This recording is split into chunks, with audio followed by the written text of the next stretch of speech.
I would like you to do us a favor, though. He said 7 words that would soon trigger an impeachment and alter international politics. This simple request marked the point where 2 promising political journeys went irreversibly off track. Before that July 2019 phone call, Trump and Zelensky seemed like natural allies with similar paths to power. Both outsiders who challenged political establishments, they initially shared friendly connections. Yet somehow this relationship deteriorated to the point where Zelensky was later labeled a dictator without elections by Trump. The answer reveals how personal grudges can ultimately overshadow critical geopolitical interests. From reality television to the political spotlight, Donald Trump and Volodymyr Zelensky represent one of history's most unusual parallels in leadership ascension. Before their relationship fractured, these 2 men shared remarkably similar trajectories that seemed to position them as natural allies on the world stage. Their parallel paths emerged from the glow of television screens rather than traditional political arenas. Trump commanded NBC's boardroom in The Apprentice, transforming from real estate developer into a household name with his decisive style and trademark "you're fired" dismissal. Across the Atlantic, Zelensky captured Ukrainian hearts through his starring role in Servant of the People, portraying a history teacher whose anti-corruption rant propels him unexpectedly to the presidency. Like a flame igniting in darkness, both men's media personas illuminated paths to real political power that conventional wisdom deemed impossible. When Zelensky announced his actual candidacy, many voters already envisioned him as their leader, much as Americans had watched Trump project business authority for years before his political run. Trump's "drain the swamp" rhetoric explicitly positioned him against Washington's political establishment, while Zelensky's campaign emphasized his status as an ordinary citizen, untainted by political corruption. Both effectively transformed their lack of political experience into an asset, presenting themselves as authentic leaders who could break free from entrenched systems. Like protagonists in an underdog story, they promised to overturn established orders that citizens had grown to distrust, offering a vision of leadership that valued directness over diplomatic calculation. This anti-establishment positioning extended to their communication styles. Both rejected the measured, calculated approach of traditional politicians in favor of direct, unfiltered messaging. When these unconventional leaders first connected, their similar backgrounds fostered mutual understanding. Trump publicly called Zelensky a great guy, recognizing a fellow outsider who had defied political odds. Zelensky reciprocated with admiration for Trump's leadership approach, identifying with his ability to convert media prominence into political influence. This personal connection set the foundation for their initial geopolitical alignment. Both leaders shared concerns about Russian regional influence and Ukraine's territorial sovereignty. Their skepticism about traditional international institutions created additional common ground, as both expressed frustration with NATO burden-sharing arrangements and showed wariness toward complex international agreements they viewed as potentially disadvantaging their nations. They preferred direct bilateral negotiations over multilateral frameworks, believing their straightforward approaches could cut through diplomatic complexity. The parallels in their rises to power, anti-establishment positioning, direct communication styles, and alignment on key geopolitical concerns all suggested the foundation for a potentially transformative alliance between the United States and Ukraine. Yet the very traits that made them similar, their unorthodox approaches to leadership, their willingness to break from diplomatic norms, would soon contribute to a dramatic rupture.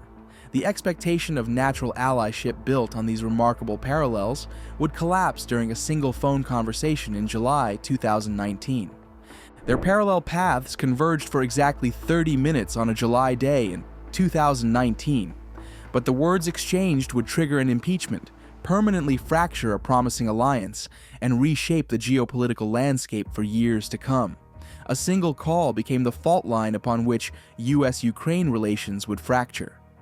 Behind the scenes, the newly elected Ukrainian president was eager to establish his leadership credentials on the world stage. A White House meeting with the American president represented more than a photo opportunity. It was a powerful symbol of legitimacy and Western support for a nation caught in Russia's shadow. More urgently, Ukraine desperately needed the approximately $400 million in military aid that had been approved by Congress but mysteriously delayed by the Trump administration. With Russian-backed separatists actively fighting in eastern Ukraine and thousands already dead, this aid represented a lifeline for a vulnerable democracy under siege. As the call connected that July day, neither man could anticipate how their 30-minute exchange would fundamentally alter the trajectory of both their presidencies. Lives hung in the balance as pleasantries gave way to political maneuvering. "I would like you to do us a favor, though," Trump said after Zelensky expressed interest in purchasing more Javelin missiles. Those 7 words would come to haunt both men. Trump proceeded to suggest that future American military support might depend on Zelensky's willingness to investigate Hunter Biden's business dealings in Ukraine, creating the impression of a quid pro quo arrangement that dangled vital security assistance in exchange for political dirt on his potential rival's son. Throughout the exchange, Trump offered the tantalizing possibility of a White House meeting while simultaneously applying pressure regarding the Biden investigation. The conversational dance was subtle yet unmistakable. Help with this matter, and doors would open. Refuse, and Ukraine might face Russian aggression alone. Trump later characterized the exchange as a perfect phone call, revealing a profound disconnect from diplomatic reality. Zelensky, walking a precarious tightrope, publicly insisted he faced no blackmail, a statement made while his country's very survival hung in the balance. What neither leader foresaw was that someone else was listening. A whistleblower's complaint about the call would soon reach Congress, transforming a private conversation into an international scandal. The whistleblower alleged that Trump had used his position to solicit foreign interference in the 2020 election. Within months, the House of Representatives launched a formal impeachment inquiry. The private call became the centerpiece of explosive public hearings, with diplomats testifying about Trump's unusual request and the subsequent withholding of military aid. By December 2019, Trump had become only the 3rd president in American history to be impeached. Trump's statements about Ukraine grew increasingly hostile, eventually accusing Zelensky of being a dictator without elections, an extraordinary claim about a democratically elected leader. Ukrainian officials expressed concern that fallout from the infamous call would permanently damage American support, fears that intensified when Russia massed troops on Ukraine's border in 2022. The 30-minute conversation had not only poisoned a personal relationship, but potentially compromised Ukraine's national security at its most vulnerable moment. 2 leaders, once seen as kindred spirits, ultimately fell prey to personal grievances that upended global alliances. Despite their aligned interests against Russia and shared outsider status, Trump's anger toward Zelensky stemmed from a deeply personal place, perceiving the Ukrainian leader failed to support his political ambitions during the 2020 election. This case study reveals a sobering truth. Personal grievances between leaders can overpower rational geopolitical interests. When Trump's request for electoral assistance went unfulfilled, their partnership crumbled like a house of cards. The implications continue to reverberate today. How many global partnerships have been undermined by personal ambitions? This demonstrates how fragile diplomatic relationships truly are when emotions reshape the trajectory of international policy.